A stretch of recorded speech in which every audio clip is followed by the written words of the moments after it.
Life movie.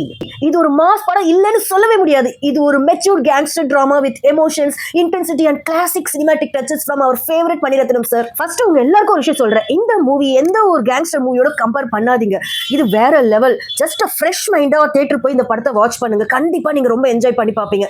Kamal Haasan sir, what a comeback. வேற மாதிரி performance, love, stunt, dialogue delivery, அப்பா நம்ம தலைவர் தூள் கலப்பிட்டாரு. அவர் வர ஒவ்வொரு சீனும் சரவெடி. ஒரு லுக்ல ஒரு வேர்ல்ட் ஆஃப் எமோஷன்ஸ் போர்ட்ரே பண்றாரு. இது மணிரத்னம் சார் படங்க. Cinematography next level. டார்க் நியூடி ஸ்ட்ரீட்ல இருந்து வைப்ரண்ட் டவுன்ஸ்கேப்ஸ்ல ஒவ்வொரு ஃப்ரேமும் பெயிண்டிங் மாதிரி ஃபீல் ஆச்சு. லொகேஷன்ஸ்லாம் செமையா சூஸ் பண்ணிருக்காங்க. ஓ எஸ்டிஆர், நான் அவரோட கிரேசி ஃபேன்.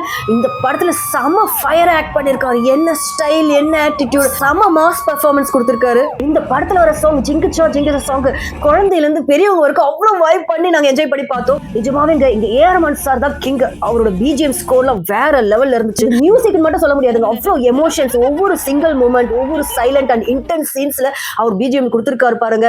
அந்த படத்துக்கே ஒரு சோல் மாதிரி இருந்துச்சு. ஸ்கிரீன் பிளேல ஒரு ட்விஸ்ட் இருக்கு. Right from beginning to end நீங்க ஒவ்வொரு சீனும் என்ஜாய் பண்ணுவீங்க. மணிரத்னம் சாரோட படம்னாவே டீப் எமோஷன்ஸ் தான். அது எல்லாமே இதுல இருக்கு. தக் life movie is a matured emotional gangster movie தாங்க. ஸோ கண்டிப்பா ஒரு ஃப்ரெஷ் மைண்டோட நீங்க வாட்ச் பண்ணி என்ஜாய் பண்ணுங்க. ஸோ தக் லைஃப் மூவி எப்படி இருந்துச்சு? ரொம்ப நல்லா இருந்துச்சு. செம்மையா இருந்துச்சு.